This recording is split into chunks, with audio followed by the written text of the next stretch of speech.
बच्चों, मालिक विजय साडा दिस साइड और बहुत स्वागत करते हैं आपका मई 24 नवंबर 24 फास्ट ट्रैक्स फाइनल पर्पस के लिए।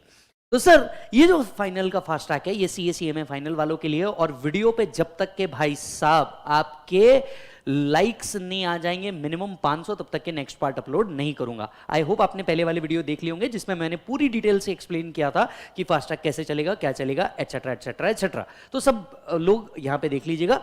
अपने दोस्तों को आपको फॉरवर्ड करना है, बिल्कुल करना है, इससे हमें वैल्यू मिल जाएगी।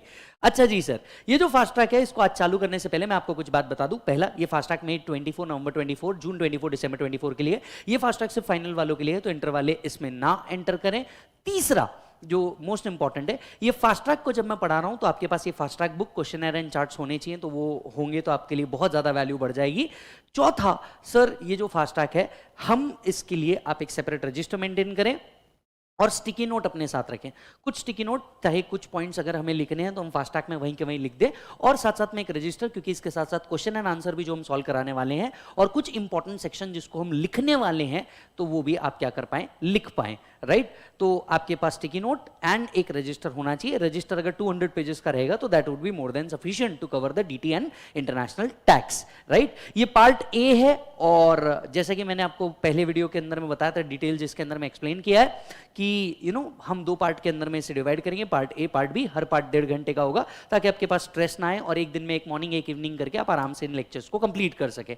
यस, ये जो फास्ट ट्रैक बुक है ये नीचे दी गई वेबसाइट्स के ऊपर ले सकते हो या लिंक है उसके अंदर दे सकते हो। इनिशियली चैप्टर नंबर 1 का PDF में जो टेलीग्राम ग्रुप हमने बनाया है जिसमें आप शायद अब तक ज्वाइन कर चुके होंगे, उसके अंदर में मैं चैप्टर नंबर 1 का PDF अपलोड कर रहा हूं ताकि जब तक आपकी बुक आए तब तक आप इसके साथ ज्वाइन कर पाएं। पर एक से ज्यादा चैप्टर्स के PDF मुझसे बिल्कुल उम्मीद मत रखिएगा, एक या मैक्स 2 चैप्टर के आपको मैं PDF दे पाऊंगा, उसके ऊपर के PDF मैं आपको नहीं शेयर कर पाऊंगा। राइट, तो श्री गणेश करते हैं लेके प्रभु का नाम और चालू करते हैं इस exam oriented fast track batch को। Sir, direct tax and international tax कितने मार्क्स का है और किस तरीके से डिवाइडेड है, अगर आप पहली बार भी पढ़ रहे हैं तो बिंदास रहिए, आपको सब कुछ समझ में आएगा। ध्यान से सुनिएगा। Direct tax and international tax CA final ICAI new syllabus, CMA final new syllabus के हिसाब से ये वीडियो है। सर, फाइनेंस एक्ट 23 के हिसाब से टोटली अपडेटेड है। थर्ड पॉइंट, ये जितना DT एंड इंटरनेशनल टैक्स है सर, अब इसके अंदर का डिवीजन हटा दिया गया है, DT एंड इंटरनेशनल टैक्स रखा गया है, बट फिर भी 70-30 का रेशो हर बार आता है और उम्मीद करते हैं वही रेशो रहेगा भी। नए सिलेबस के अंदर में DT के अंदर में क्या क्या आया है, ब्लैक मनी एक्ट नया इंसर्ट कर दिया गया है, tax audit is the chapter जो नया आ चुका है, new development in international tax ये आ चुका है, एंड गार के कुछ स्पेसिफिक प्रोविजंस है जो इसके अंदर में इंसर्ट किए गए हैं, तो वो हम इस वीडियो के अंदर में कवर करने वाले हैं। सर, इसके आगे की बात, मालिक जब आप ये वीडियो को देखेंगे, जब आप इन वीडियोस को देखेंगे तो आपको 2 बातों का बहुत अच्छे से ख्याल रखना है कि कुछ स्पेसिफिक सम हम यहाँ पे करेंगे, बचे हुए सम आपको घर पे एक्स्ट्रा प्रैक्टिस करनी है जिसको आप क्वेश्चनर यूज करके सॉल्व कर सकते हैं। चलिए जी, तो फिर शुरुआत करते हैं। राइट, चलिए जी, तो फिर शुरुआत करते हैं। Basics of international tax and direct tax. You all know, ये जो पेपर रहेगा ये आपके ग्रुप 2 के अंदर में आ रहा है और इसमें का 30 मार्क्स जो है ये काय में आएगा बेटा, MCQ में आएगा। मतलब 30% इज व्हाट, MCQ। और ये जो MCQ होंगे ये एग्जाम ओरिएंटेड MCQ होंगे जो कॉन्सेप्ट्स पे ही बेस्ड होंगे। अगर आपके कॉन्सेप्ट्स बहुत अच्छे से सॉल्व करे हुए हैं तो आप MCQ में कहीं नहीं अटकेंगे। राइट, तो चलिए बढ़ते हैं आगे। चैप्टर नंबर 1, यहां पे हम बेसिक टैक्स कैलकुलेशन सीखने वाले हैं। राइट, बेसिक टैक्स कैलकुलेशन सीखने वाले हैं और हमेशा एक मोटिवेशन से स्टार्ट करते हैं और हमारा फंडा तो बड़ा क्लियर है, पढ़ो तो हद कर दो वरना प्रोग्राम रद्द कर दो। चलिए शुरुआत करते हैं। बुक को आपको एक बार समझना सिखाता हूं। यहां पहले ही पेज पे आपको बताया जाएगा कौन कौन सा कंटेंट है, कौन कौन से सेक्शन है जो यहाँ पे डील हुए हैं, उसके पेज नंबर के साथ ढूंढने में आसानी होगी। दूसरा, कहाँ कहाँ अमेंडमेंट आए हैं ताकि आप अमेंडमेंट को बहुत अच्छे से ट्रैक कर सकें। 3 बात जो बच्चे मेरे से बहुत फ्रीक्वेंटली पूछेंगे, वापस बता देता हूं। सर, क्या मैं नवंबर 23 की बुक लेके अमेंडमेंट देख के 24 के लिए प्रिपेयर कर सकता हूँ क्या? गलती से भी मत करना, बहुत बड़े चेंजेस है जो इस पहले चैप्टर में आपको समझ में आ जाएंगे। दूसरा, वो बुक कोई काम की नहीं, बिल्कुल बाजू कर दो, नया इन्वेस्टमेंट करना पड़ेगा DT के लिए एटलीस्ट, इसमें कोई ऑप्शन ही नहीं है।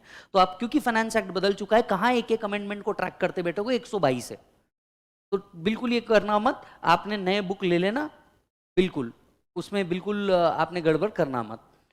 दूसरा कि सर सिर्फ अमेंडमेंट देख के काम नहीं हो सकता क्या? नहीं होने वाला जेन्युइनली। तीसरा, सर ये फास्ट ट्रैक कंप्लीटली फ्री है, तो अपने टाइम के हिसाब से यूट्यूब के ऊपर आ जाएंगे और पूरे के पूरे अपलोड हो जाएंगे।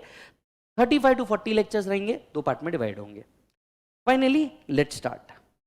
सर डायरेक्ट एक्सेस की अगर मैं बात करूं, ये डायरेक्ट एक्सेस कहां से आया, और अगर आया है तो इसकी कुछ ना कुछ कॉन्स्टिट्यूशनल वैलिडिटी तो जरूर होगी।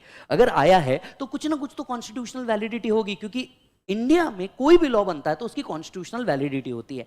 इनकम टैक्स की भी कुछ कॉन्स्टिट्यूशनल वैलिडिटी है, और इसके लिए हमें जाना पड़ता है आर्टिकल नंबर 265 के ऊपर। इसके लिए हमें जाना पड़ता है आर्टिकल नंबर 265 के ऊपर। तो चलिए देखते हैं क्या बोलता है article number 265। Article 265 says no taxes can be levied और collected except by authority of law.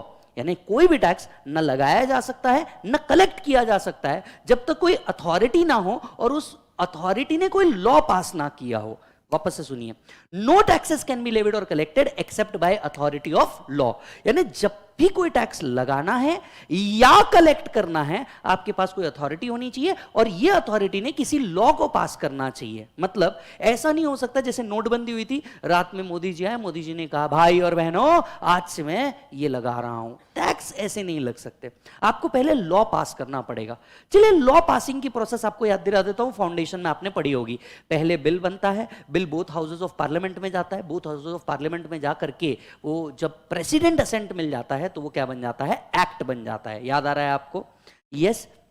So how act is made, आपके पास अगर एक रजिस्टर है तो छोटे छोटे पॉइंट आपको लिखते जाने हैं, मेरे साथ साथ याद रखिएगा। तो पहला point, how act is made. चलिए एक सवाल पूछता हूं, जल्दी से वीडियो के नीचे कमेंट करना। Who is considered as the father of income tax in India? बताइएगा जल्दी। सबसे पहले बिल जाता है सर आपके बोथ हाउसेस ऑफ पार्लियामेंट, इसके बाद में इसको मिलता है प्रेसिडेंट असेंट, और बाद में ये बन जाता है सर एक्ट। ठीक है, चलिए दूसरे पॉइंट पे डिस्कस करते हैं। सर कॉन्स्टिट्यूशनल वैलिडिटी, मैं हर चीज नहीं लिखाने वाला क्योंकि नोट्स आपको बहुत कंसाइज दिए हुए हैं, कुछ चीज जरूर लिखाऊंगा। Constitutional validity, sir constitutional validity क्या है? ध्यान से सुनिए, no taxes can be levied और collected except by authority of law. कहां लिखा है सर? Article number 265 to the Indian constitution. Article number 265 to the Indian constitution कहता है no taxes can be levied और collected except by authority of law. अब एक सवाल समझिए, लॉ मतलब कोई एक्ट होना चाहिए। लॉ मतलब क्या होना चाहिए सर? कोई एक्ट होना चाहिए। और एक्ट कैसे बनता है वो हमने यहां पे पढ़ लिया। लॉ मतलब कोई एक्ट होना चाहिए, एक्ट कैसे बनता है वो हमने पढ़ लिया। अच्छा, अब दूसरी चीज आती है कि भैया ये लॉ कोई अथॉरिटी बनाएगी, मतलब ये जो लॉ पास करेगी ये कोई अथॉरिटी होनी चाहिए। तो आपके मन में सवाल आएगा कि सर वो एक कौन सी अथॉरिटी है जो इस लॉ को बनाएगी? देखिए इंडिया में जब भी कोई लॉ बनाना है तो पहली जो अथॉरिटी है वो है पार्लियामेंट। मतलब पार्लियामेंट में both houses of the parliament जो है इसके ऊपर डिस्कस करते हैं, बिल के ऊपर डिस्कशन होते हैं, एक दूसरे के ऊपर आरोप प्रत्यारोप होता है, डिटेल डिस्कशन होता है, एटसेट्रा एटसेट्रा एटसेट्रा। यानी जो पहली अथॉरिटी है वो कॉन्स्टिट्यूशन में बताई गई है पार्लियामेंट, और यही चीज आपको मिलती है article number 245। So article 245 says parliament will be the authority who will make the law for whole और part of the India, right? So who will make law in India? Article 245 says Parliament may make law for whole or any part of the territory। और अब ध्यान से समझने वाली बात यह है कि पार्लियामेंट पूरे साल भर तो सेशन में रहता नहीं, तब क्या? तो टेंशन वाली बात नहीं है। द ग्रेट बाबा साहेब आंबेडकर ने इसके लिए भी प्रोविजन करके रखी थी। तो बाबा साहेब ने क्या किया था, उन्होंने इस बात को समझा कि भैया पार्लियामेंट साल भर तो सेशन में रहता नहीं है, तो ऐसे केस में उन्होंने क्या किया, उन्होंने कहा कि अगर पार्लियामेंट सेशन में नहीं है और देश को किसी लॉ की जरूरत पड़ जाती है तो उस टाइम पे president can promulgate an ordinance. तो उस टाइम पे क्या किया जाएगा, जो हमारे प्रेसिडेंट होंगे वो प्रोमोलगेट कर देंगे एक ऑर्डिनेंस को, और जब तक के पार्लियामेंट सेशन में नहीं आता this ordinance can work as a act. क्या सर इसके पहले कभी ये हुआ है? सर बिल्कुल हुआ है। 2019 ये किया गया है, 2020 ये किया गया है, राइट। तो प्रेसिडेंट भी क्या कर सकते हैं, एक्ट बना सकते हैं when parliament is not in session, और इसे हम कहते हैं ऑर्डिनेंस। और इस बात का पावर दिया गया है article number 123 to the Indian constitution. So Article 123 says that President may promulgate an ordinance during the recess of the Parliament। अच्छा जी सर, वापस आते हैं आर्टिकल 265 पे। 265 कहता है कोई भी टैक्स अगर इंपोज करना है या कलेक्ट करना है, आपके पास अथॉरिटी होनी चाहिए, और ये अथॉरिटी एक लॉ को पास करेगी। लॉ कैसे पास होगा, पहले बिल बनेगा, बोथ हाउसेस ऑफ पार्लियामेंट में जाएगा, और उसके बाद में प्रेसिडेंट असेंट मिलके वो एक्ट बन जाएगा। ठीक है सर। अथॉरिटी मतलब क्या, तो सर अथॉरिटी मतलब आपके पास कौन रहेगी, अथॉरिटी में आपके नाम पे दो है।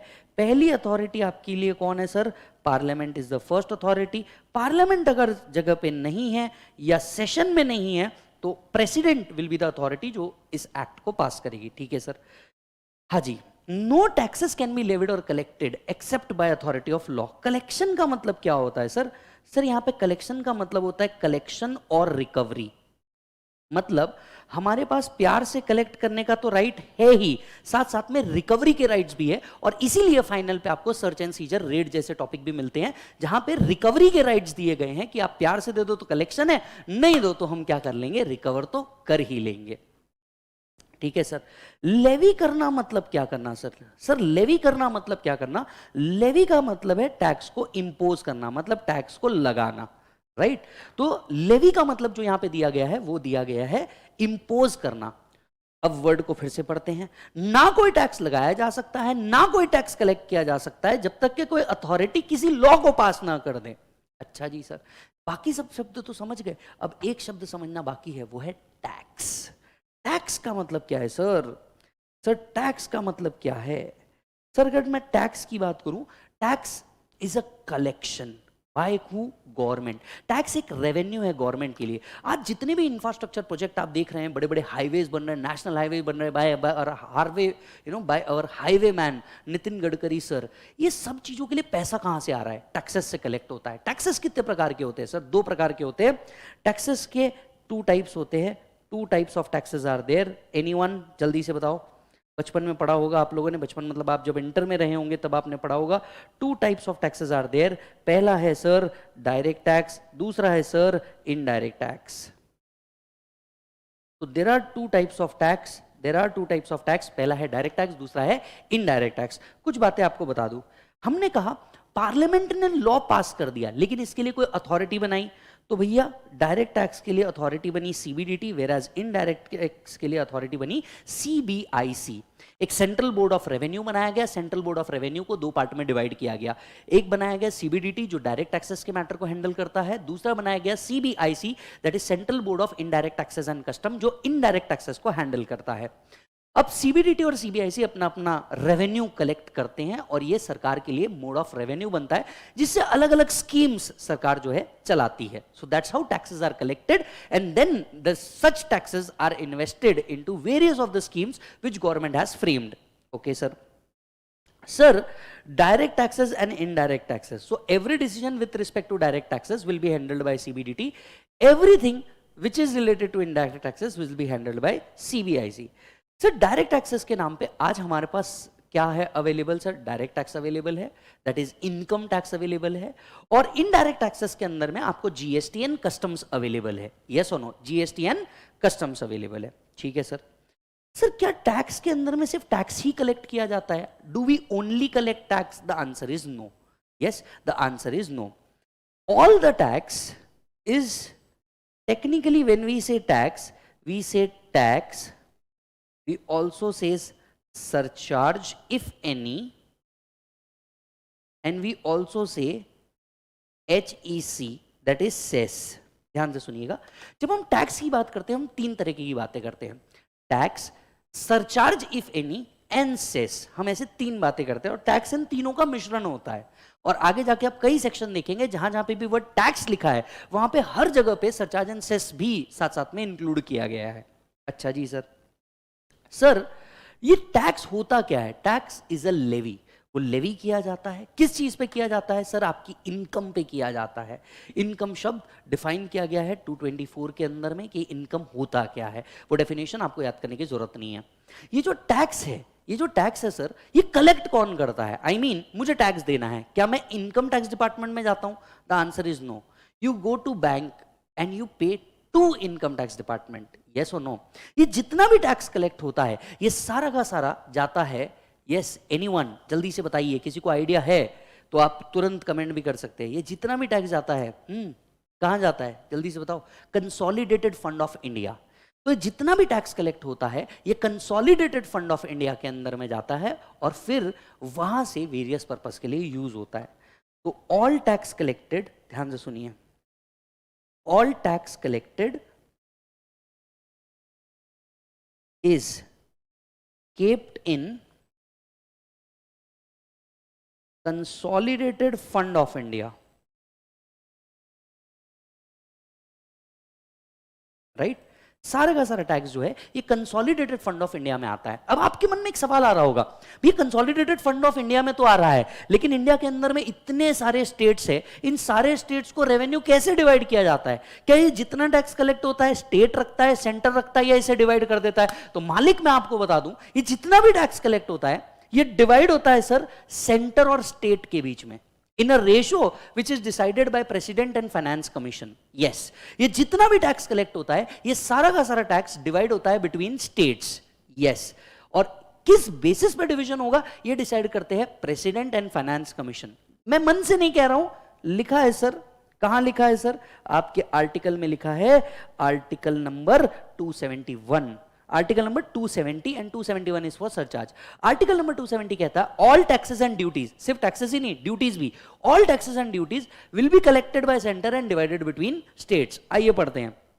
All the taxes and duties except specified shall be levied by central government and distributed between union and state in a manner specified by president और through recommendations of finance commission. तो ये जितना भी टैक्स आ रहा है ये सारा का सारा टैक्स क्या किया जाएगा सर? डिवाइड किया जाएगा। Article 270 taxes collected is divided in central government and state government in a manner specified by president और फाइनेंस कमीशन। आप प्रेसिडेंट लिख दो, काफी है। अच्छा जी सर,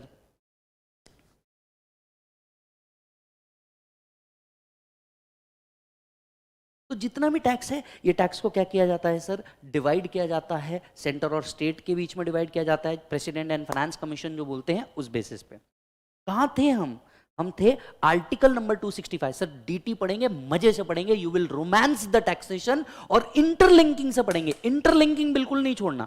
आर्टिकल 255 क्या कह रहा था? आर्टिकल 255 कह रहा था किसी भी तरीके के टैक्सेस को लगाना है। हम कौन से शब्द की बात कर रहे थे सर? हम बात कर रहे थे इस शब्द की, कोई भी टैक्सेस को अगर लगाना है तो उससे क्या करना पड़ेगा? अथॉरिटी होगी जो किसी लॉ को पास करेगी तो ही टैक्स लगा सकते हो या टैक्स कलेक्ट कर सकते हो। लॉ मतलब कोई एक्ट पास करना था, राइट? अथॉरिटी मतलब पार्लियामेंट या प्रेसिडेंट, कलेक्ट करना मतलब कलेक्शन या रिकवरी, लेवी करना मतलब इंपोज करना। फिर हम टैक्स पे गए। जब हम टैक्स पे गए हमें समझ में आया दो तरीके के taxes, direct tax, indirect tax. Detail difference अब तक का आपको समझ चुका होगा, फाइनल के स्टूडेंट हो तो let's don't go there, content पे बात करते हैं। Tax, surcharge and cess. अच्छा जी सर, ये सरचार्ज क्या होता है sir? Surcharge is an additional levy. Surcharge is an additional levy, ये एडिशनली लगाया जाता है। आप इसे टैक्स ऑन टैक्स भी कह सकते हो। आप क्या कह सकते हो सर? इसे टैक्स ऑन टैक्स भी कह सकते हो। तो कुछ लोग जो एक लिमिट के ऊपर कमा रहे हैं, इनसे सरचार्ज कलेक्ट किया जाता है। द लिमिट 50 लाख के ऊपर आपके जो सरचार्ज लिमिट है ये चालू हो जाते हैं। पर्सन टू पर्सन सरचार्ज के जो लिमिट है ये डिफरेंट है। तो पर्सन टू पर्सन जो आपके सरचार्ज की लिमिट है ये बिल्कुल डिफरेंट रखे गए हैं। तो यहां पे आपको एक डिफरेंस जरूर अराइज होता है। अच्छा जी सर, क्या सरचार्ज हर एसएससी को है? ऑलमोस्ट हर एसएससी के लिए सरचार्ज रखा गया है। अच्छा जी, अब एक बड़े पते की बात बताता हूं, बहुत कंसेप्चुअल क्लैरिटी के साथ बताऊंगा, ध्यान से सुनना। टैक्सेस जो होते हैं ना बेटा, वो डिवाइड होते हैं सेंटर और स्टेट में। सरचार्ज सिर्फ सेंटर रखता है। हाँ हाँ हाँ, एमसीक्यू वाला पॉइंट है, बहुत ध्यान से सुनना। जो टैक्सेस होते हैं उसको सेंटर और स्टेट में डिवाइड किया जाता है, पर जो सरचार्ज होता है वो सिर्फ यूनियन रखता है। बहुत कम लोग हैं जिसको ये बहुत बेसिक डिफरेंस है ये पता नहीं है। रखा ये भी कंसोलिडेटेड फंड ऑफ इंडिया में जाएगा। ध्यान से सुनिएगा, जब आप टैक्सेस पे करते हैं सरचार्ज साथ साथ में जाता है, ये वहां डिवीजन होता है पूरा का पूरा। जो सरचार्ज पोर्शन कलेक्ट होता है ना, राइट, जो सरचार्ज पोर्शन कलेक्ट होता है वो सिर्फ यूनियन रखता है, वो कहीं और नहीं जाता। सर ऐसा कौन कहता है? Article number 271। ऐसा कौन कह रहा है? आर्टिकल नंबर 271 कह रहा है सर जो सरचार्ज आप कलेक्ट कर रहे हो वो सिर्फ यूनियन रखेगा, स्टेट नहीं रखेगा। वर्ड्स के साथ है, आइए, इसीलिए हम कह रहे हैं पढ़ो तो हद करो वरना प्रोग्राम रद्द करो। ध्यान से सुनना साहब, पार्लियामेंट में at any time increase the duties and taxes as referred in article 270 by surcharge. तो आपने जो ड्यूटीज एंड टैक्सेस इंक्रीज किए हैं by surcharge, right, for the purpose of union, for the purpose of union, सिर्फ union बोला है वहां पे। यूनियन का मतलब सेंट्रल गवर्नमेंट, स्टेट गवर्नमेंट के पास नहीं जाता वो। For the purpose of union and whole of such proceeds of surcharge shall form part of CFI, that is Consolidated Fund of India. तो कहां जाएगा sir? It is also a part of CFI. It is also a part of CFI, Consolidated Fund of India. CFI इधर लिखा हुआ है, right? FI Consolidated Fund of India का part बनेगा और ये वहां जाएगा। अच्छा जी sir, sir only kept by union, ये एमसीक्यू बनेगा बड़ा होके, ओनली केप्ट बाय यूनियन। तो ये डिवाइड नहीं होता सर। कौन कह रहा है ये? Article number 271 to Indian constitution, article number 271 to Indian constitution. तो जब टैक्सेस की बात कर रहे हैं, टैक्सेस के अंदर में क्या आता है सर? टैक्सेस में आता है टैक्स, टैक्स के साथ साथ एक और चीज आती है सरचार्ज। अब यहाँ पे इफ एनी लिखने का बहुत सिंपल सा रीजन है, जरूरी नहीं हर एक की इनकम उस लिमिट को क्रॉस करे, तो हमें तब तक के सरचार्ज लगाने की जरूरत नहीं पड़ती। फिर आता है HEC। HEC क्या होता है सर? इसको हम प्यार से सेस ही कहते हैं, CESS, सेस ही कहते हैं, लेकिन इंडिया में इसको रीनेम कर दिया गया है, इसका नाम कर दिया गया है हेल्थ एंड एजुकेशन सेस। ये जो पैसा होता है ये स्पेसिफिक पर्पस के लिए यूज होता है, used for specific purpose. It is used for specific purpose, ये स्पेसिफिक पर्पस के लिए यूज किया जाता है। अब आप बोलेंगे पर्पस क्या है? Health and education. Existing government को दो सेक्टर पे फोकस करना था, पहला था हेल्थ और दूसरा था एजुकेशन। अब इनकी दो स्कीम है जिसके लिए इस पैसे को यूज किया जा रहा है। पहला याद होगा तो मिड डे मील स्कीम, सर्व शिक्षा अभियान, जिसके तहत गवर्नमेंट अनप्रिविलेज चिल्ड्रंस को क्या करती है? एजुकेशन फैसिलिटी प्रोवाइड करती है। इसका फंडिंग कहां से आता है? हेल्थ एंड एजुकेशन से। कोविड के अंदर में आपके और आपके परिवार वालों को फ्री वैक्सीनेशन बांटी गई या डिस्काउंटेड रेट पे वैक्सीनेशन बांटा गया, इसका जो पैसा था ये भी कहां से आया? हेल्थ एंड एजुकेशन सेस से आया सर। तो ये जो हेल्थ एंड एजुकेशन सेस है ये क्या है सर? मैंडेटरी है। ये क्या है सर? मैंडेटरी है। और कितने परसेंट से कलेक्ट किया जा रहा है? वी ऑल नो 4% से कलेक्ट किया जाता है। और प्रॉब्लम में बोला हो या नहीं बोला हो आपको ये लगाना ही है। तो प्रॉब्लम में आपको बोला या प्रॉब्लम में आपको नहीं बोला, ये आपको लगाना ही है। जब हम टैक्स की बात करेंगे हम HEC की भी बात करेंगे। जो HEC है ये कहां जाता है सर? CFI का पार्ट है सर। इसको डिवाइड या अनडिवाइड करने का कोई ऑप्शन ही नहीं, क्योंकि दो ही जगह यूज हो सकता है, हेल्थ एंड एजुकेशन सेक्टर में। वो सेंट्रल गवर्नमेंट अपने हिसाब से बांटती है। यस और नो? तो आइए, फर्स्ट पार्ट हम लोगों ने देखा constitutional validity of the act. Act क्या कहता था? कोई भी टैक्स को अगर लगाना है तो या तो कोई लॉ होना चाहिए और कोई अथॉरिटी होनी चाहिए। अथॉरिटी मतलब बेटे कौन? दो, जल्दी से बोलो कौन कौन सा? पहला पार्लियामेंट, दूसरा हाँ पार्लियामेंट सेशन में नहीं है तो हाँ प्रेसिडेंट, एकदम बराबर। फिर हम लोगों ने बात करी कि टैक्स मतलब क्या। सर टैक्स दो तरीके के होते हैं, DT, IDT. DT is handled by CBDT. अच्छा, जहां जहां पे भी आप नोट्स पढ़ेंगे तो कई जगह पे सीबीडीटी को हम सीधे शब्दों में बोर्ड भी कहते हैं। मतलब अगर हमने कहीं बोर्ड लिखा है तो उसका मतलब भी सीबीडीटी ही हुआ, central board of direct taxes, तो उसको बोर्ड भी कहा जाता है शॉर्ट करते हुए। इनडायरेक्ट टैक्सेस को सीबीआईसी हैंडल करता है। जब हम टैक्स की बात करते हैं, हम तीन चीजों की बात करते हैं, टैक्स, सरचार्ज एंड सेस। ऐसे तीन चीजों की हम लोग क्या करते हैं बेटा, बात करते हैं। ठीक है सर, अब बढ़ते हैं आगे। सर अब ये देखिए, आपको टैक्स तो समझ में आ गया, लेकिन टैक्स कलेक्ट करने का पावर किसके पास है, सेंटर के पास है या स्टेट के पास है? ये बात तो हम लोगों ने डिस्कस ही नहीं की। भैया डिस्कस करिए, अभी तक हमने नहीं डिस्कस करी। टैक्स क्या होता है ये तो समझ लिया, पर टैक्स कलेक्शन का पावर का क्या? तो टैक्स कलेक्शन पावर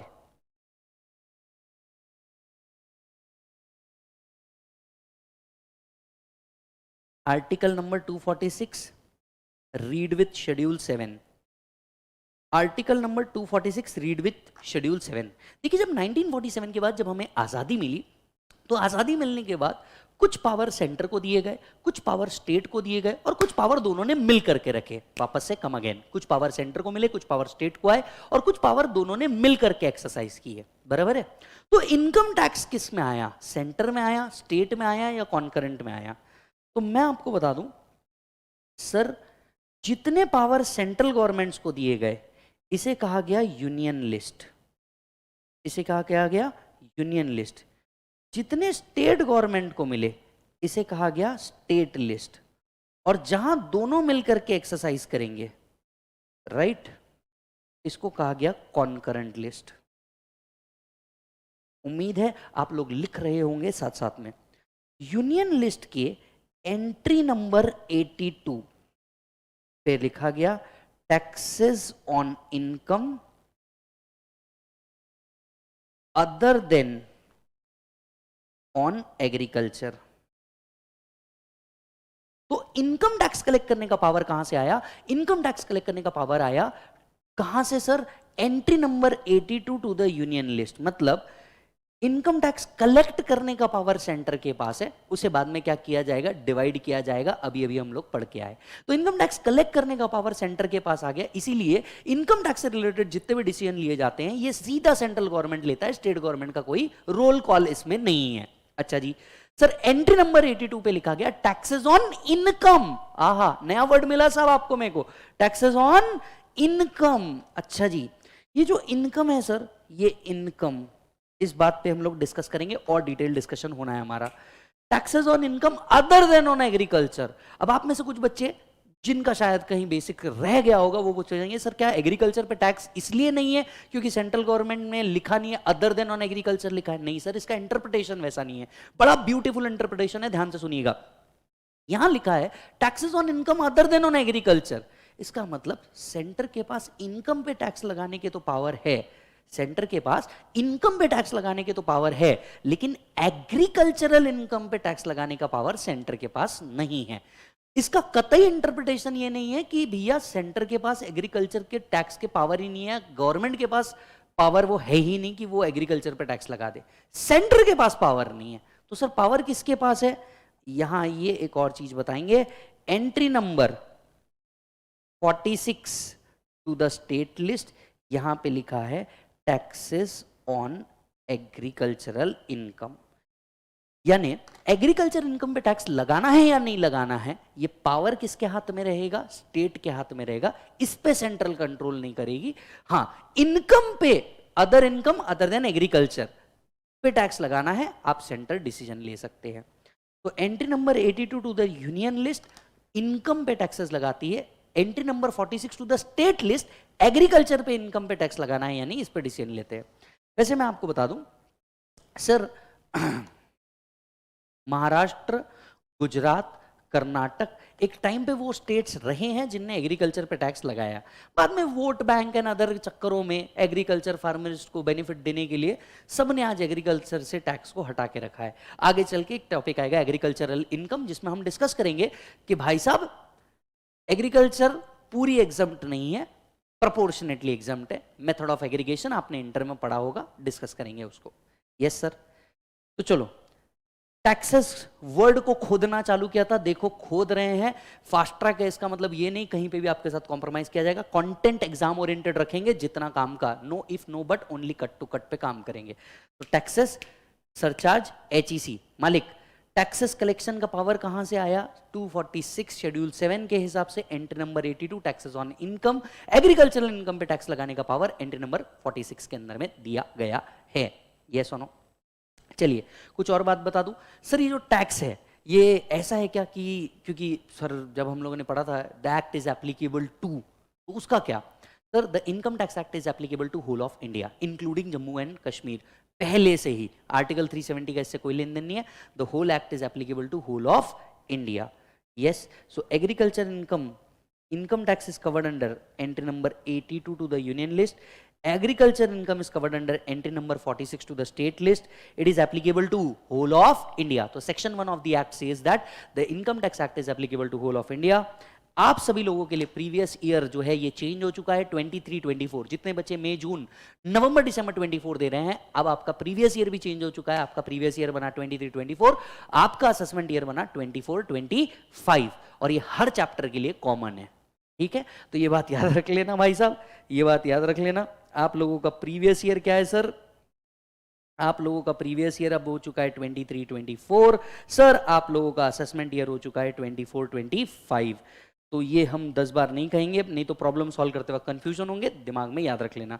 ये किसके लिए है सर? मई/नवंबर 24 सर, जून/दिसंबर 24, ये सभी के लिए कॉमन है। अच्छा जी sir. Sir as we all know taxes दो प्रकार के होते हैं, डायरेक्ट टैक्स, इनडायरेक्ट टैक्स। इनके अमेंडमेंट से रिलेटेड कुछ बात कर लेते हैं सर। इनके अमेंडमेंट कब आते हैं? जनरली इनके अमेंडमेंट आते हैं बजट से। ध्यान से सुनिएगा, अब मैं बहुत अच्छी बात कहने जा रहा हूं, प्लीज ध्यान से सुनना। अमेंडमेंट्स आते रहते हैं, हम ये सब सुनते हैं। जिनने नवंबर 23 दिया था उनके लिए मई 24 के अंदर में अमेंडमेंट आया होगा। कह रहे हैं फाइनेंस एक्ट अपडेट हो चुका है। इसकी पूरी डिटेल एक्सप्लेनेशन मैं आपको देने जा रहा हूं, और एक बहुत बड़ा राज की बात भी बताने जा रहा हूं, ध्यान से सुनना। अमेंडमेंट आते कहां से आते हैं सर? सर बजट से आते हैं। बजट कौन से एक्ट के हिसाब से प्रिपेयर होता है सर? अब यहां पे कई बच्चे सोचेंगे बजट होता है फाइनेंस एक्ट के हिसाब से प्रिपेयर। गलत है, कंप्लीटली गलत है। बजट फाइनेंस एक्ट के हिसाब से प्रिपेयर नहीं होता। ध्यान से सुनिएगा सर। बजट, नेक्स्ट डिस्कशन हम लोग करने जा रहे हैं सर बजट के ऊपर। Budget is prepared as per fiscal responsibility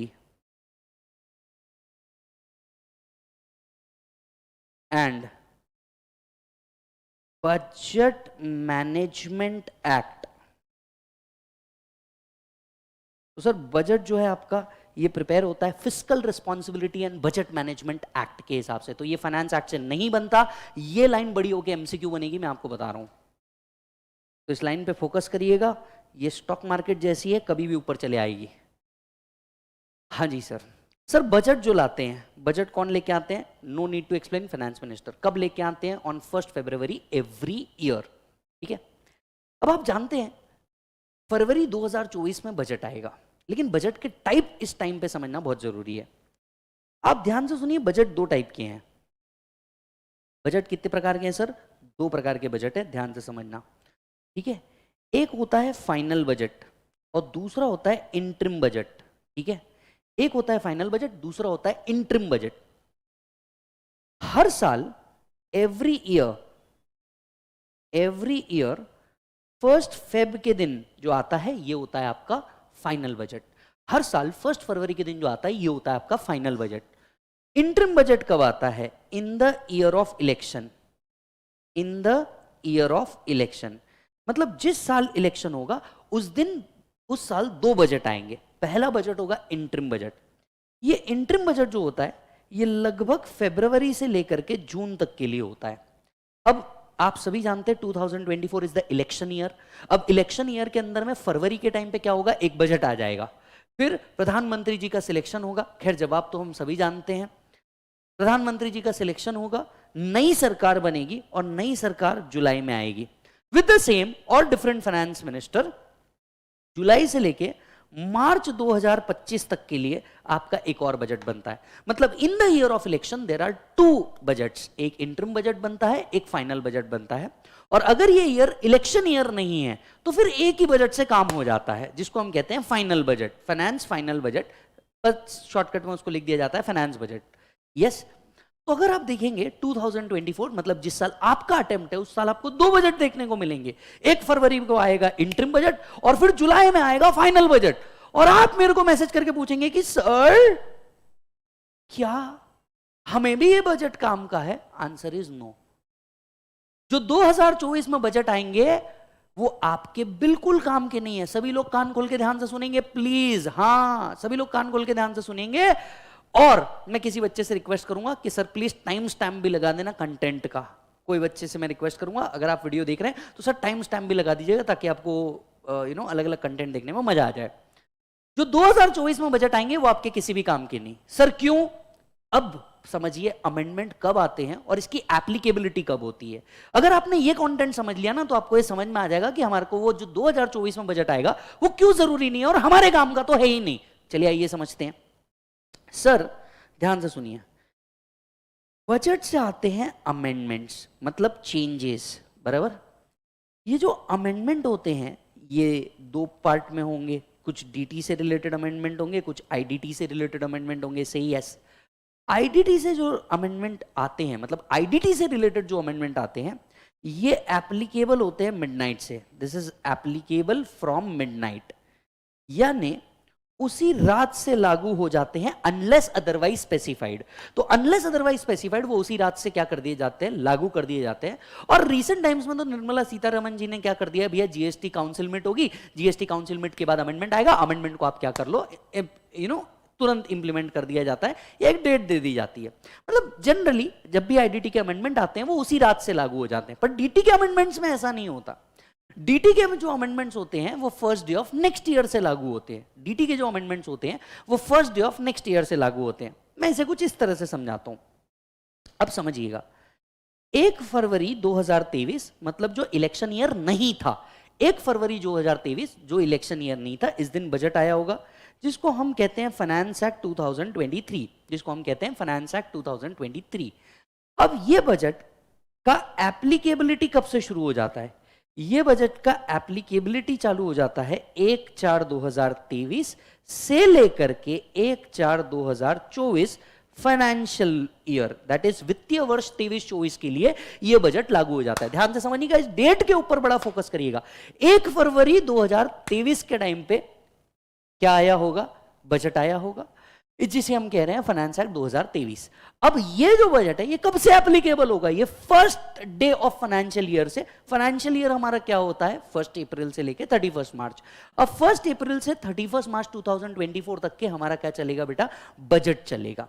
अब आपको एक बात बता दूं, 23-24 में आप जितनी इनकम कमाएंगे, 23-24 में आप जितनी इनकम कमाएंगे उस पर जो टैक्स देंगे, उस पर जो टैक्स देंगे वो कब देंगे सर? असेसमेंट ईयर में देंगे। ये तो आपने इंटर में भी पढ़ा हुआ है, income of previous year is taxable in assessment year. Income of previous year is taxable in assessment year, the general rule. जितनी इनकम 23-24 में कमाई जाएगी उस पर टैक्स जो होगा वो 24-25 फाइनेंशियल ईयर में दिया जाएगा। यस, मतलब income of previous year is taxable in assessment year. यानी क्या मैं ऐसा कह सकता हूं पूरा इनकम टैक्स असेसमेंट ईयर की लैंग्वेज में लिखा है, आने वाले साल की।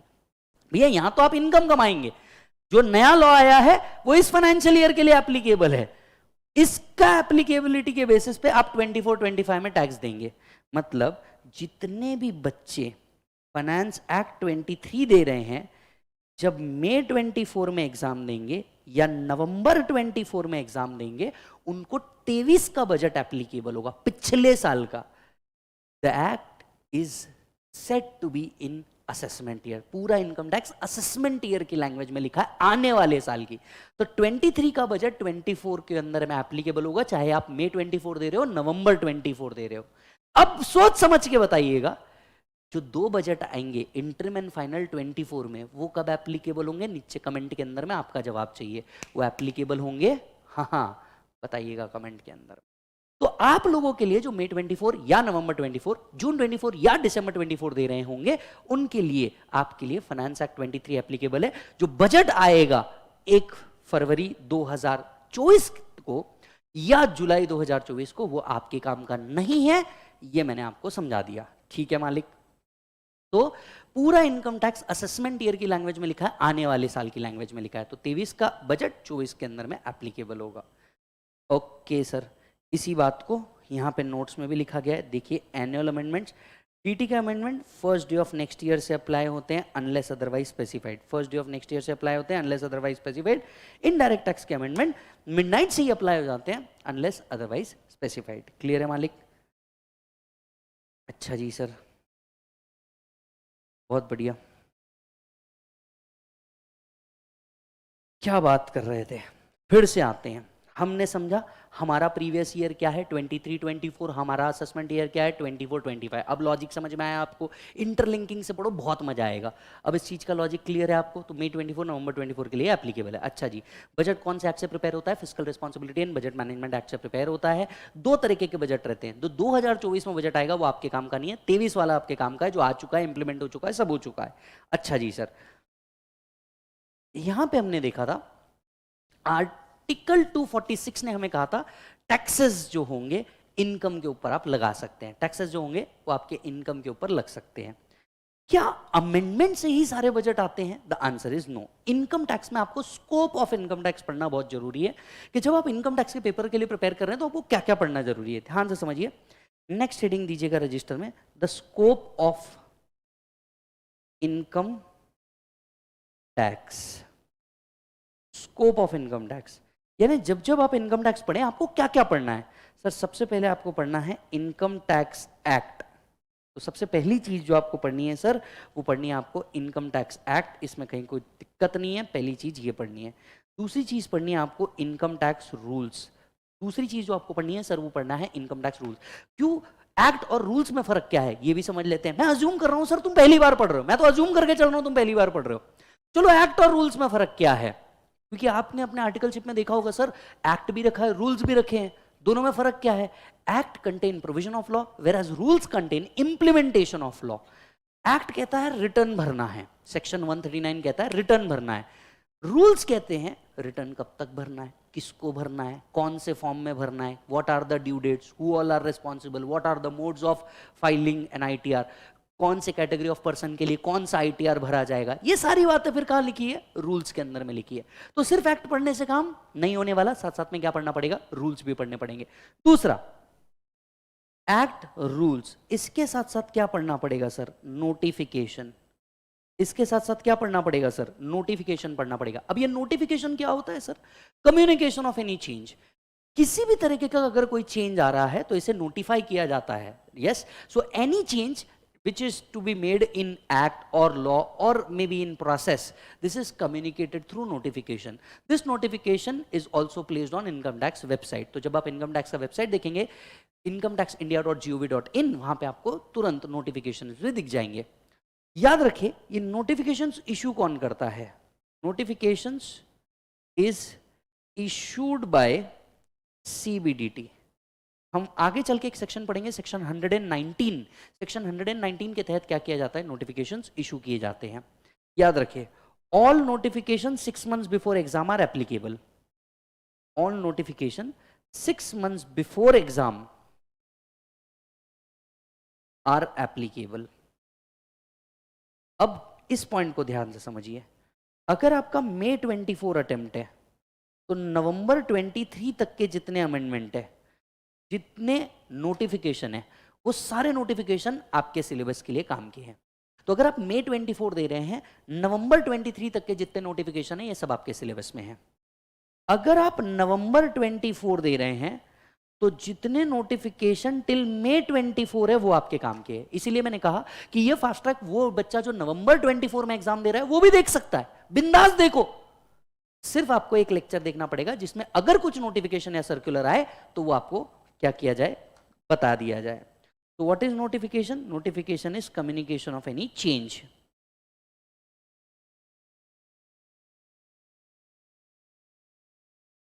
What is notification sir? Notification is communication of any change. कौन इशू करता है? सीबीडीटी अंडर सेक्शन 119 इशू करता है। कहां प्लेस किया जाता है? इनकम टैक्स की वेबसाइट पे प्लेस किया जाता है।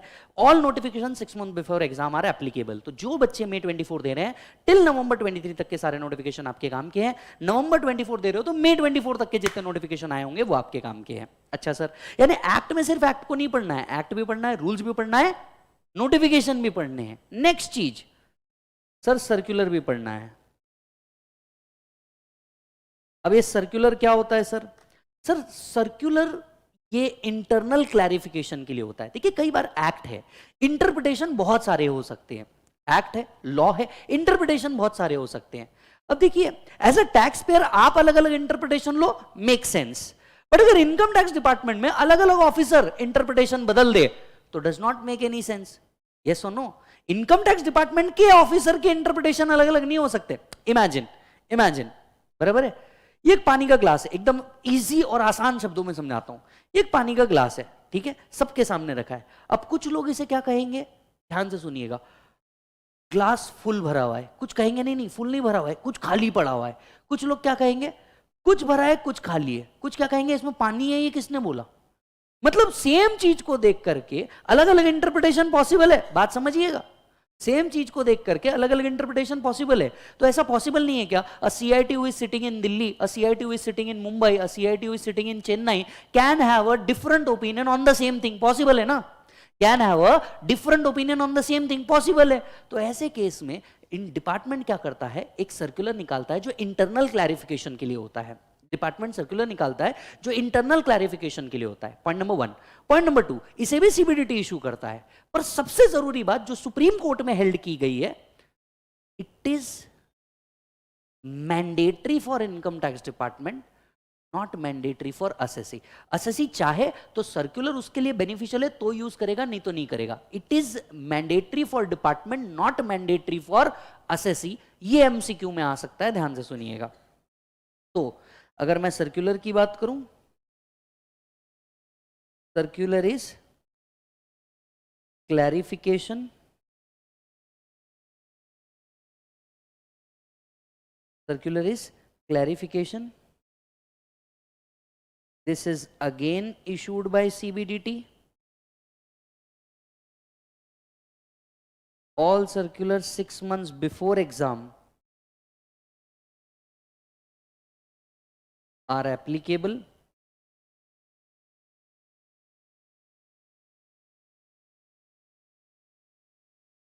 It is mandatory for income tax department, not mandatory for assessee. It is mandatory for income tax department, not mandatory for assessee.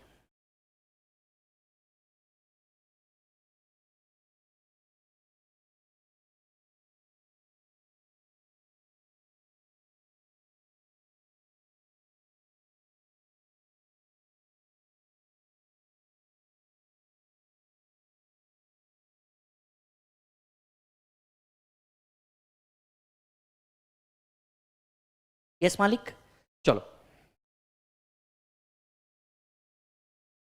हाँ जी। तो इनकम टैक्स पढ़ते वक्त what you all have to read, first you have to read income tax act, then you have to read income tax rules, then you have to read notification, then you have to read circulars. Yes, then there is another thing which you also have to go through, that's the case law. The case law which is held by ITAT, which is called as Income Tax Appellate Tribunal, High Court or Supreme Court. So these three case laws are also important to you while communicating the things. याद रखें, जो charts आप मंगाएंगे ना, chart में हमने last के 2 page दे रखे हैं। All the case laws till 2023 we have inserted in charts, right? तो चार्ट्स के अंदर में हमने ये दे रखा है, तो आपको कहीं और भटकने की जरूरत नहीं पड़ेगी। उन 80 पेजेस में एक पेज चार्ट केस लॉस का भी है, जहां पे सीधा केस लॉ का इशू क्या था और उसका कंक्लूजन क्या था ये दिया हुआ है। तो ये आपकी बहुत ज्यादा मदद कर देगा कहां पे सेम चीज को क्रक्स में पढ़ने के लिए, कि इशू क्या था और कंक्लूजन क्या है, विषय खत्म। Yes, so these are all the scope of income tax. एक बार चेक कर लीजिएगा, नोट्स के फर्स्ट पेज पे लिखा है So notification is communication of any change, issued by CBDT. All notifications 6 months before exam are applicable.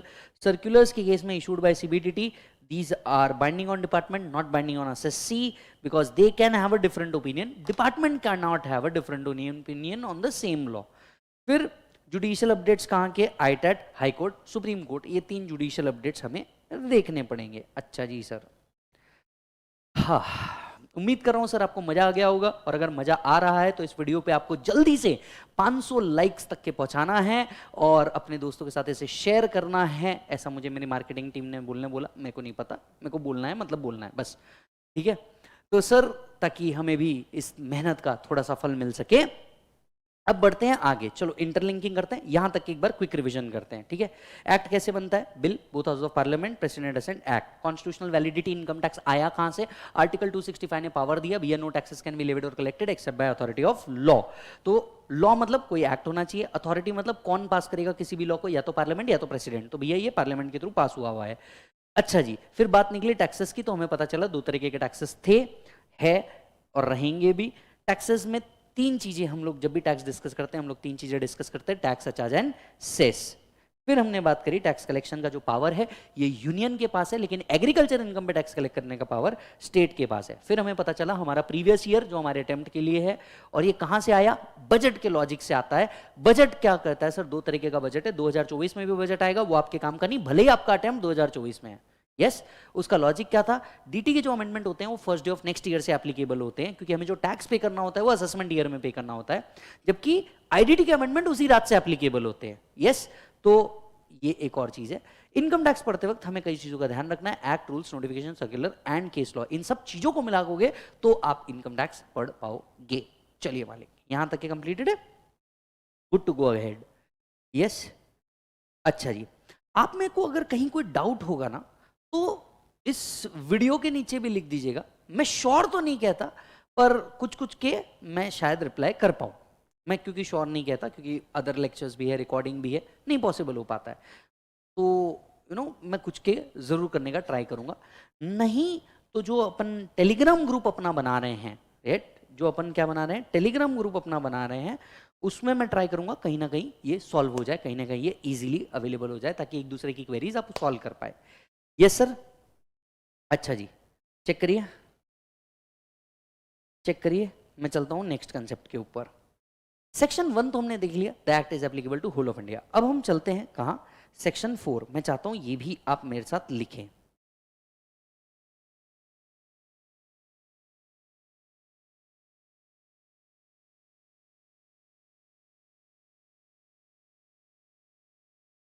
Section 4, basis of charge. आपके मन में आ रहा होगा कि सर मैंने सेक्शन 1 से आपको डायरेक्ट सेक्शन 4 पे लेके चले गया. सर लिखते रहिए, बड़ा इंटरलिंकिंग के काम चलता है. जिन बच्चे ने मेरे साथ पहले फाइनल या इंटर पढ़ा है उनको पता है कि सब इंटरलिंक्ड है, तो उनको ऑलरेडी पता है. अगर आप पहली बार मेरे साथ पढ़ रहे हैं तो सर टेंशन मत लीजिए, जैसे लेके जाना लेके जाइए, अंत में आप खुद बोलोगे कि सर कमाल किया. चेक करना. हाँ जी sir,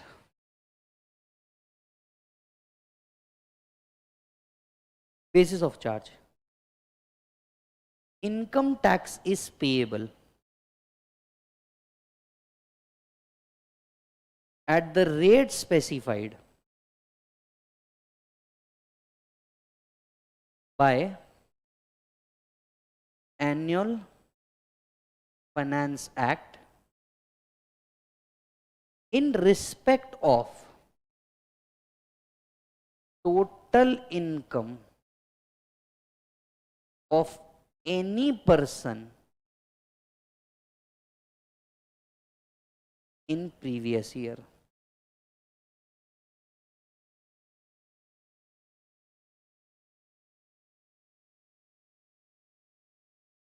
Income tax is payable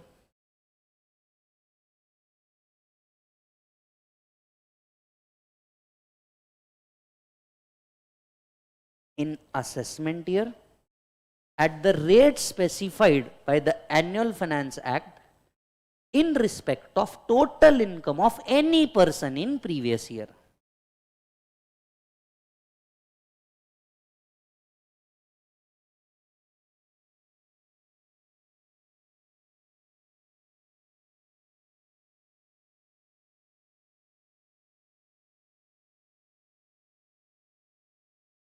done है? चलिए, तो हम सेक्शन 1 से 4 पे गए, जहां हमें पता चला income tax is payable in assessment year at the rate specified by annual finance act in respect of total income of any person in previous year।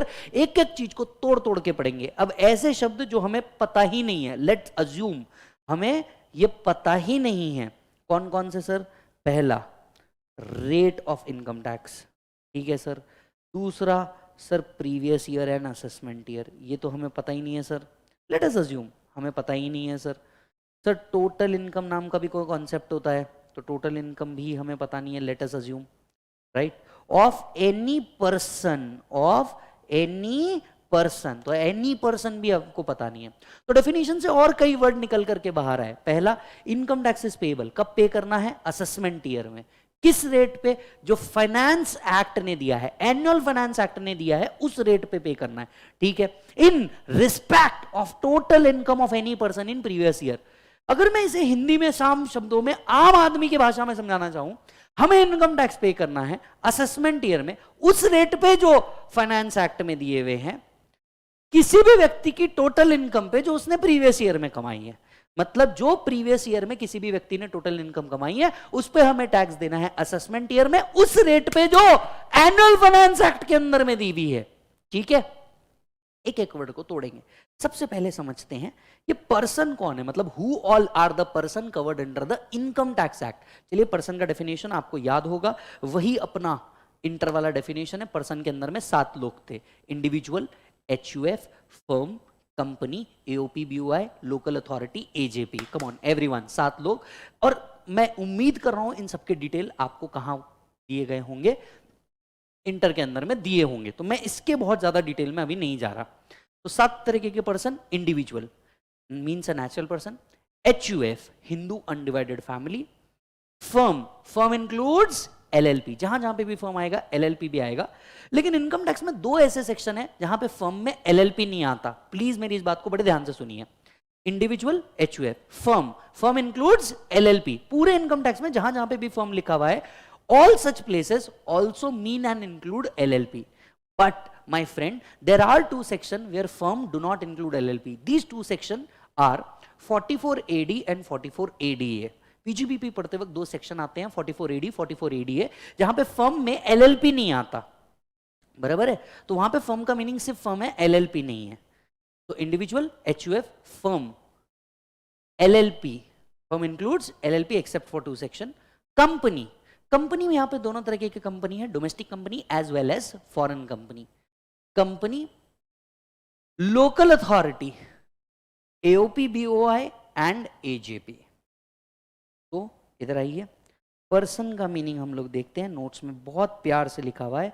The definition is given under section 2 subsection 31 to 31 person.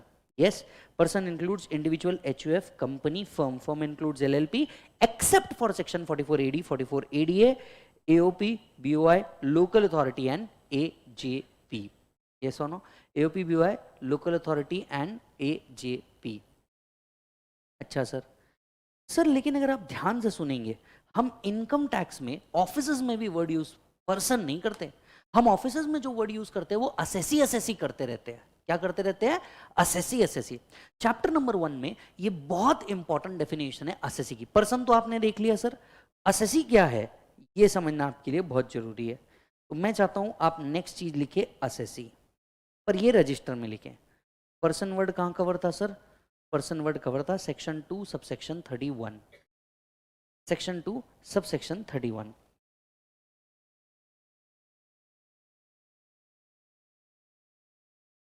Yes,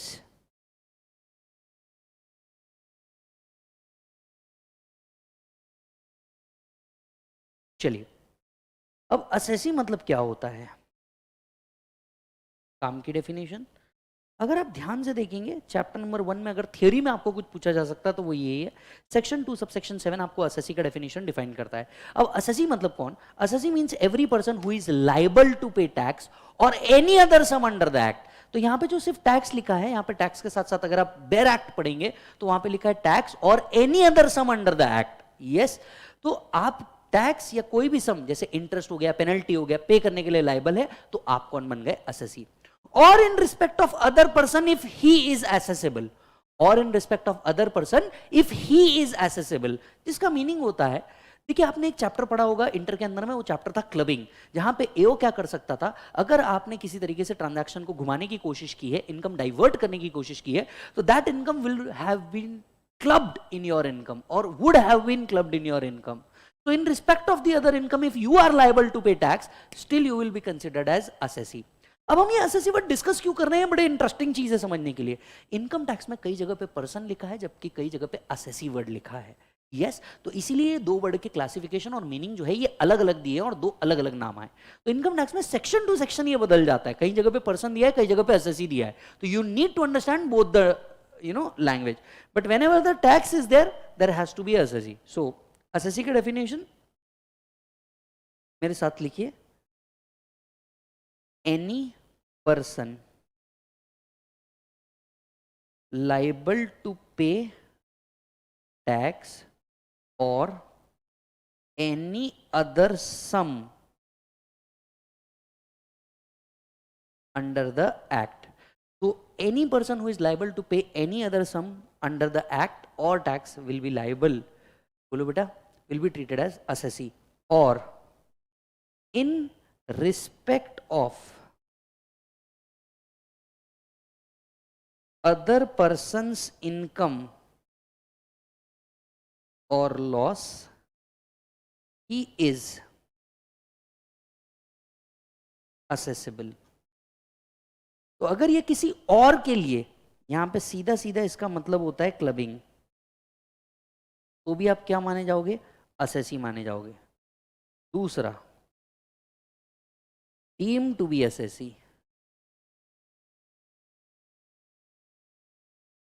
yes, कुछ case में assessee को क्या किया जाता है, deem किया जाता है कि ये डीम्ड assessee रहेंगे। जैसे कंपनी के केस में, for example in case of company director. अब मान लीजिए अगर असेसमेंट हुआ जहां इनकम टैक्स डिपार्टमेंट ने बुलाया या इनकम टैक्स डिपार्टमेंट ने कॉल किया, कंपनी तो उठ के जा नहीं सकती, तो डीम्ड assessee मानना पड़ता है किसको, डीम्ड assessee मानना पड़ता है कंपनी के डायरेक्टर को। डीम्ड assessee मान लिया जाता है एंड उनको नोटिस भेजा जाता है। यस, एंड तीसरा, assessee इन डिफॉल्ट।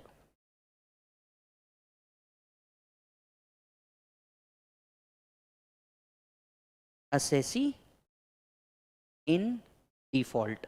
अब ये assessee इन डिफॉल्ट क्या होता है, मान लीजिए कि एक व्यक्ति है जिसको कुछ पेमेंट करना था, जिसके ऊपर टीडीएस आ रहा था, he is not liable to pay tax, right, but उसको मान लीजिए वो विनिंग दे रहा है या कुछ अदर चीज दे रहा है जिसके तहत टीडीएस होना चाहिए था, पर टीडीएस हुआ नहीं। टीडीएस होना चाहिए था पर टीडीएस हुआ नहीं।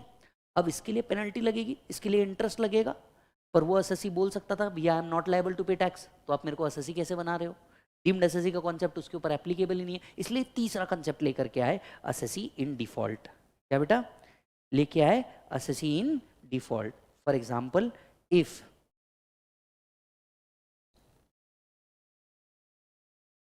फेल टू डिडक्ट टीडीएस, तो अगर आप टीडीएस डिडक्ट करने में फेल हो गए तो आप माने जाएंगे assessee इन डिफॉल्ट, और आपको क्या कहा जाएगा, assessee कहा जाएगा। तो सेक्शन 2 सबसेक्शन 7 आपको assessee की डेफिनेशन देता है। थ्योरी में assessee की डेफिनेशन आपके काम की है। मोस्ट ऑफ द जो टेस्ट पेपर्स कंडक्ट किए जाते हैं, ये एक डेफिनेशन ऐसा होता है जो जरूर पूछा जाता है एग्जामिनेशन के अंदर में, तो इसको इंपॉर्टेंट मार्क करिए। ये आपने इस रजिस्टर में लिखा है, मतलब अब ये इंपॉर्टेंट ही है। अच्छा सर, तो ये हो गया आपका assessee। तो पर्सन में कितने लोग आते हैं, 7। assessee में टेक्निकली 3 बातें आती है, पहली person who is liable to pay tax, deemed to be assessee and assessee who is in default. ये कौन माने जाते हैं, assessee माने जाते हैं। चलिए इधर आओ, सेक्शन 4 पे वापस आते हैं। सेक्शन 4 कहता था कोई भी पर्सन, हाँ तो पर्सन वर्ड हमने कवर कर लिया सर, यस कवर कर लिया। पर्सन के साथ साथ assessee वर्ड भी कवर कर लिया सर, कवर कर लिया। नेक्स्ट चीज पे जाते हैं हम लोग, total income. Wow, a great word. क्या चीज बेटा, टोटल इनकम। यस, अब ये टोटल इनकम क्या होती है, ध्यान से सुनिए।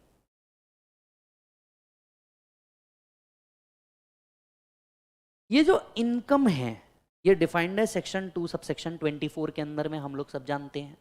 यस, 224 में इसको क्या कर रखा है, डिफाइन कर रखा है। बिल्कुल मत लर्न करना, फुटाइल एक्टिविटी है।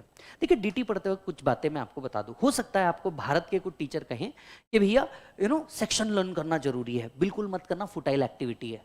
यस, बिल्कुल फुटाइल एक्टिविटी है, बिल्कुल याद मत रखना। दूसरा, केस लॉ के नाम याद रखना मैंडेटरी है, नहीं रख सकते, इतने हैं, नहीं रख सकते। तो जितना इंपॉर्टेंट है उतना याद कर लेना, बोल दूंगा ये सेक्शन रट लेना, रट लेना, मैं बिल्कुल लर्न नहीं करवाऊंगा वो चीज। दूसरा, केस लॉ भी मैं आपको जितने बोलूंगा कि हाँ यार ये केस लॉ तो तेरे को पढ़ना ही है, उतना पढ़ लेना, बाकी कुछ तेरे को करने की जरूरत नहीं है, इतना कर लिया तो भी काम काफी हो जाएगा। ठीक है, अब ध्यान से सुन, इनकम के कितने हेड है, 5 हेड्स है। एनीवन, ध्यान से समझिएगा, sources of income are unlimited, heads are 5। Come on, come again, sources of income are unlimited, heads are 5। बराबर है। कौन से हेड है सर? पहला हेड है आपको सैलरी, दूसरा हेड है आपको एचपी, तीसरा हेड है आपको पबजी, चौथा हेड है आपको कैपिटल गेन, और पांचवा हेड है सर आपको आईएफओएस। ध्यान से समझिएगा, salary is covered under 15 to 17, HP is covered under section 22 to 28, PGBP, sorry ये 27 होना चाहिए, PGBP is covered under section 28 to 44, capital gain is covered under 45 to 55, IFOS is covered under 56 to 59। तो इस तरीके से सेक्शन वाइज इसको क्या किया गया है सर, डिवाइड किया गया है। तो जो आपकी इनकम है, इनकम को आप कितने हेड्स में बांटते हैं सर? 5 हेड्स के अंदर में बांटते हैं, salary, HP, PGBP, capital gain, other sources. अब बड़े ध्यान से सुनिएगा, जितने बच्चे नवंबर से मई 24 में आ रहे हैं, नया जो आपका मॉड्यूल आया है, जो आपको आईसीएआई ने दिया है, उसमें सैलरी और एचपी हेड गायब कर दिया है। जिसका मतलब जो आपको 4 टॉपिक डाले, इसके बदले में 2 टॉपिक निकाले भी हैं। अब सैलरी और एचपी सीए फाइनल के सिलेबस में नहीं है। आई रिपीट, सैलरी और एचपी सीए फाइनल के सिलेबस में नहीं है।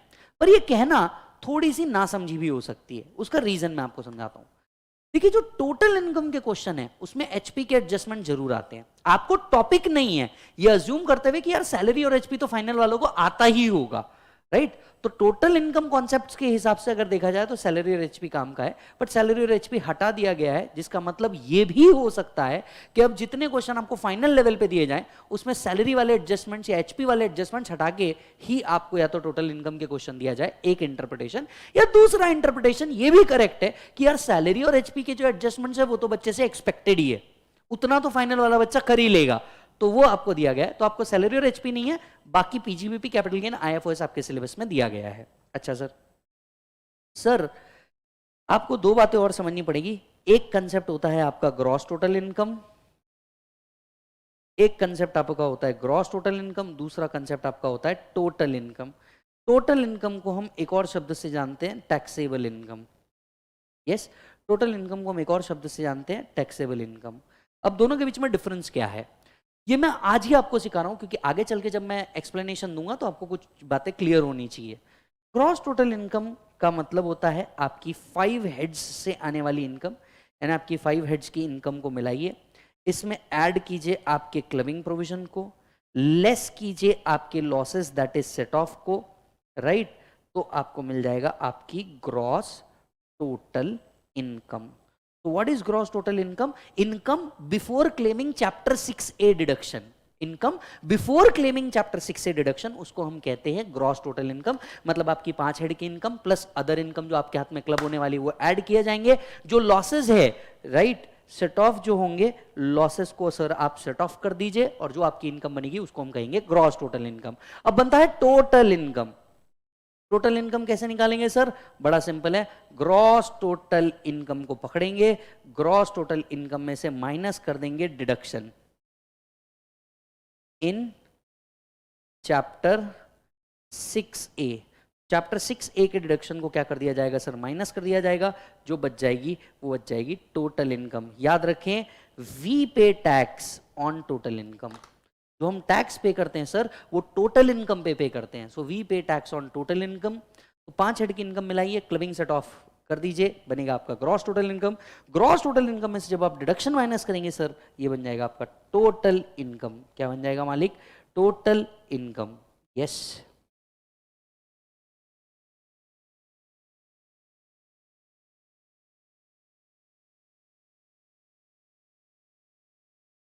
चलिए तो यू पे टैक्स ऑन टोटल इनकम। तो यहां सेक्शन 4 में वापस आते हैं, क्या लिखा है? Total income. पर मैंने आपको साथ साथ में क्या बताया? ग्रॉस टोटल इनकम, इंटरलिंकिंग, ध्यान से समझना। हमने पर्सन करते वक्त एसएससी भी पढ़ लिया, टोटल इनकम पढ़ते वक्त ग्रॉस टोटल इनकम भी पढ़ लिया। सेक्शन 4 को प्लीज मेरे साथ एक बार रिपीट कीजिए। जहां कहीं बैठे हैं सर, आप ट्रेन में पढ़ रहे हैं, ऑफिस में इस वीडियो को देख रहे हैं, लाइब्रेरी में इस वीडियो को देख रहे हैं, क्लास में इस वीडियो को देख रहे हैं, मेरे साथ एक बार जोर से बोलिएगा, income tax is payable in assessment year at the rate specified by annual finance act in respect of total income of any person in previous year। मतलब किसी भी व्यक्ति की टोटल इनकम जो आई है, कब? प्रीवियस ईयर में, उस पे हम टैक्स देंगे असेसमेंट ईयर में। समझ में आ रही है बात? तो इनकम किसी भी पर्सन की टोटल इनकम, मतलब डिडक्शन माइनस करने के बाद की जो इनकम है, हम वो इनकम की बात कर रहे हैं, कब आई होगी? प्रीवियस ईयर में। अब आपके मन में तो सवाल उठ गया, सर प्रीवियस ईयर क्या है? आपको तो पता है, ये फास्ट ट्रैक हम इस असम्पशन से पढ़ रहे हैं कि आपको डीटी पढ़ा ही नहीं है आपने। हाँ, तो तेरा भाई तेरा हाथ थोड़ी नहीं छोड़ेगा। अब समझेंगे प्रीवियस ईयर, असेसमेंट ईयर। दो I know previous year is the year preceding the assessment year. मैं जानता था आपके मन में आने वाला है कि previous year is the year in which income is earn. नहीं, बुक का डेफिनेशन ये है कि previous year is the year preceding the assessment year. Assessment year से पहले वाला ईयर हम क्या कहेंगे? प्रीवियस ईयर कहेंगे। यस। फिर आता है assessment year. Assessment year is the year starting from 1 April every year. Assessment year is the year starting from 1 April every year. हर साल 1 अप्रैल से जो चालू होगा हम उसको असेसमेंट ईयर कहेंगे। और आप तो जानते हैं, क्योंकि सास भी कभी बहू थी, हर असेसमेंट ईयर किसी ना किसी के लिए प्रीवियस ईयर है, हर प्रीवियस ईयर किसी ना किसी ईयर के लिए असेसमेंट ईयर है। यस, आप सभी लोगों के लिए previous year is 23-24, assessment year is 24-25। चलिए ध्यान से सुनिए। प्रीवियस ईयर क्या है sir? Previous year means the financial year immediately preceding the assessment year. Her assessment year से पहले वाला ईयर को हम क्या कहेंगे? Previous year. Assessment year section 2(9) कहता है a period of 12 month starting from 1 April every year. कुछ एमसीक्यू छुपे हैं इस पॉइंट पे, मैं वो आपको याद दिला दूं। MCQ point number 1, assessment year 12 महीने से कम का नहीं हो सकता। Come again, assessment year can't be less than of 12 month. Previous year can be of single day also. Previous year 12 महीने से कम हो सकता है, because any financial year preceding the assessment year is preceding year, sorry, preceding the assessment year is previous year.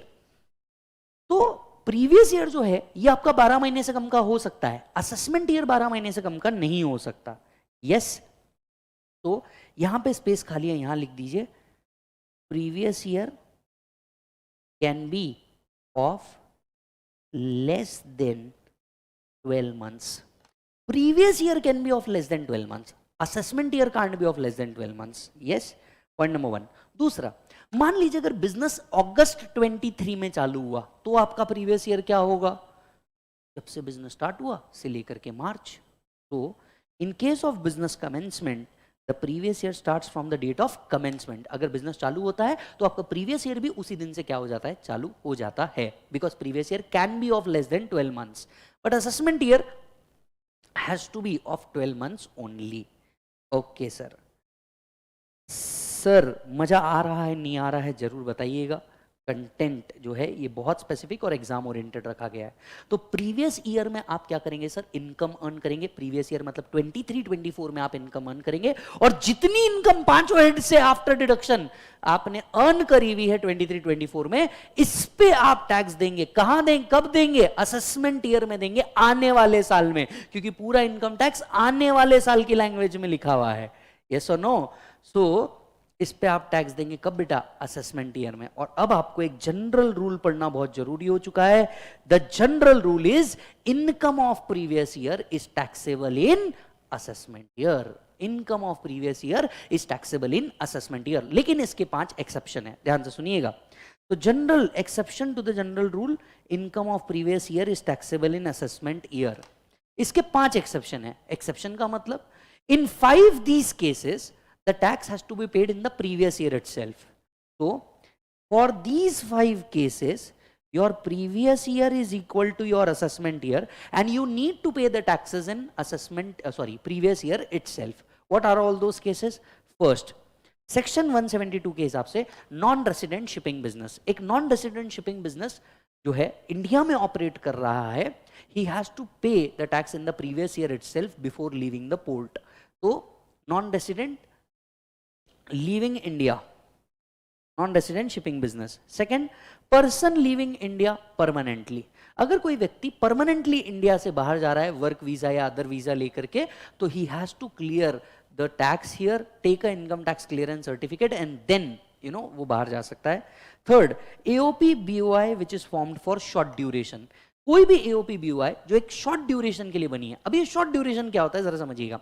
5 लोग मिले, उन्होंने कहा कि यार चलो एक काम करते हैं, अरिजीत सिंह सर का कॉन्सर्ट रखते हैं। तो 5 लोगों ने बोला भैया अरिजीत सर को बुलाना है, तो लेट्स से 1 करोड़ रुपीस का इन्वेस्टमेंट लगने वाला है, बड़ा जगह लेंगे ताकि बहुत सारे लोग आएंगे, स्टॉल्स लगाएंगे, एडवर्टीजमेंट्स का चीज लगाएंगे, टिकट्स सेल करेंगे, अरिजीत सर का पेमेंट एटसेट्रा एटसेट्रा। तो 5 लोग मिले, सब दोस्त बोले यार एक काम करते हैं 20-20 लाख रुपए डालेंगे और बहुत से लोग आएंगे, लगभग 5-7 लाख रुपए सबको बच जाएंगे आफ्टर ऑल एक्सपेंसेस। अब ध्यान से सुनिएगा, ये जो एसोसिएशन बना ये तो बहुत स्मॉल ड्यूरेशन के लिए बना, अगले साल ये एसोसिएशन बने नहीं बने किसको पता। तो ऐसे केस में ये जो एओपी बीओआई होते हैं which is made for short durations, इनका टैक्स आपको प्रीवियस ईयर के अंदर में ही भरना पड़ता है। Next, person likely to transfer the property to avoid tax. Person likely to transfer the property to avoid tax. अगर कोई भी ऐसा व्यक्ति है जो कभी इनकम टैक्स डिपार्टमेंट, वैसे टेक्निकली एक पावर है लेकिन इनकम टैक्स ने इस पावर को कभी बहुत फुर्ती से किया ही नहीं। अगर इनकम टैक्स डिपार्टमेंट को कभी भी ऐसा लगता है कि कोई व्यक्ति देश छोड़ के भाग जाएगा या टैक्स अवॉइड करने के लिए अपनी प्रॉपर्टी बेचेगा, तो वो क्या लगा सकते हैं, आपके ऊपर स्टे लगा सकते हैं और साथ साथ में आपको बोल सकते हैं यू पे the tax in the previous year itself, you pay the tax in the previous year itself. So any person who is likely to transfer the property to avoid the tax, ये एक power है जिसको आज तक income tax department ने use ही नहीं किया, आप ऐसा भी बोल सकते हो। And last, income of a discontinued business. अगर कोई बिजनेस इसी साल बंद हो रहा है, अगर कोई बिजनेस इसी साल बंद हो रहा है, तो उसका जो टैक्स है, जितनी इनकम उसने टिल डेट कमाई होगी, उस पे टैक्स आपको प्रीवियस ईयर में ही क्या करना है, पे करना है।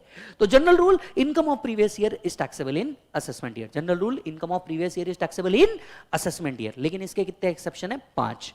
Non resident shipping business, AOP BOI form for short duration, closure of business, transfer of property to avoid tax, person leaving India permanently. Come on, come again.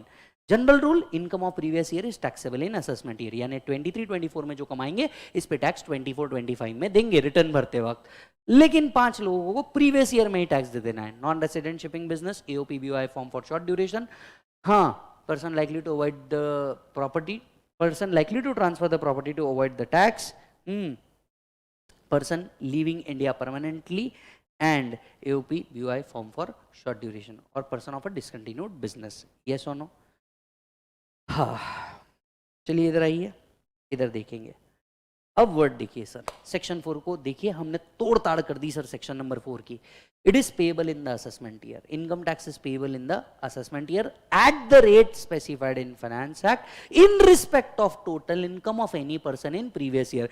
किसी भी व्यक्ति की टोटल इनकम जो उसने प्रीवियस ईयर में कमाई है, इस पे टैक्स देंगे असेसमेंट ईयर में, उस रेट पे जो फाइनेंस एक्ट में लिखा है। क्या बेटा, उस रेट पे जो फाइनेंस एक्ट के अंदर में लिखा है, उस रेट पे जो फाइनेंस एक्ट के अंदर में लिखा है।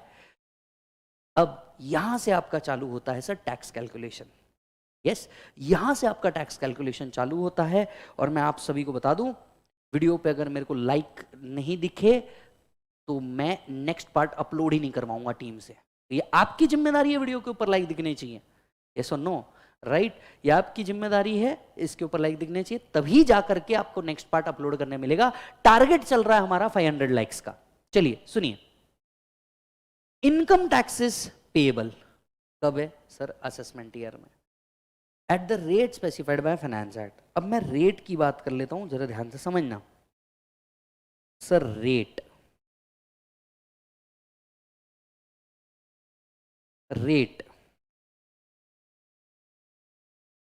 Sir, there are 2 schemes. पहले ये समझिए, ओल्ड स्कीम और न्यू स्कीम। इसका पूरा हिस्ट्री आज आपको समझना जरूरी है। वो बच्चे बहुत ही ज्यादा ध्यान से सुने जो नवंबर 23 के थे और मई 24 में आ रहे हैं। मतलब अगर आप नवंबर 23 वाले स्टूडेंट और मई 24 में भी आ रहे हैं, ये आपके लिए एक्सट्रीमली इंपॉर्टेंट है, ध्यान से सुनना।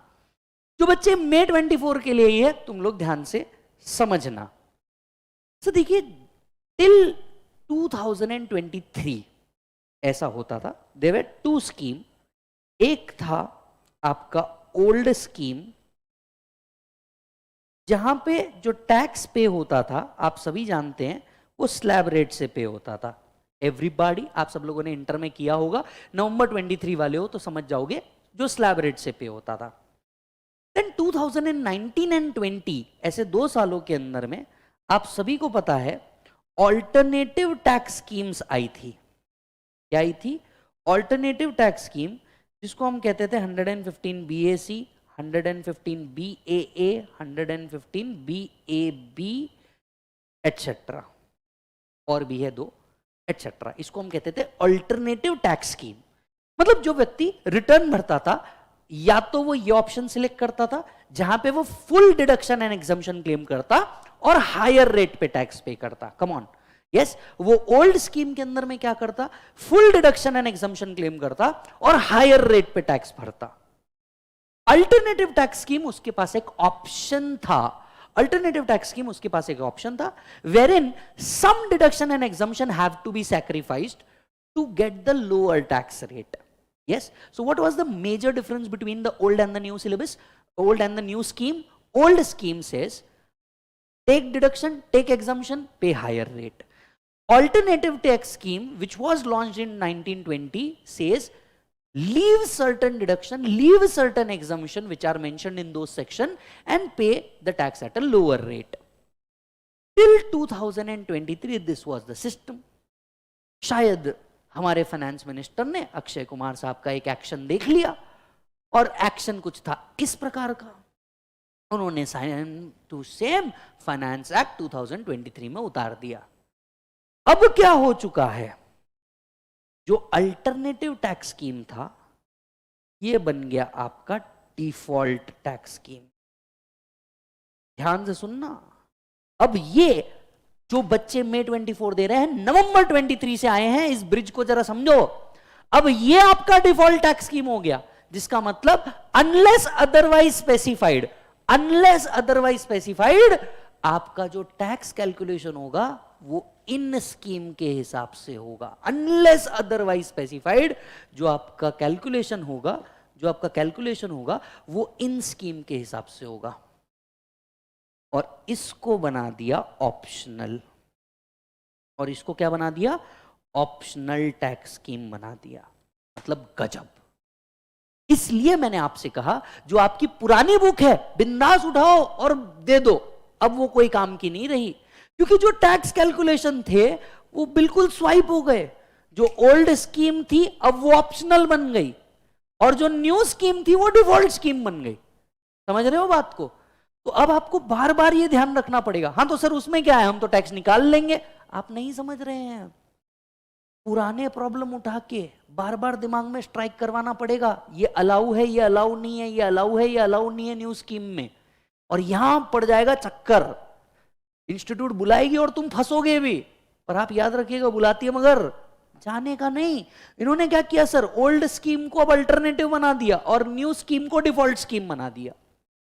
मतलब फाइनेंस एक्ट के जो अपडेट है वो तो है ही, ये एक और बड़ा अपडेट है।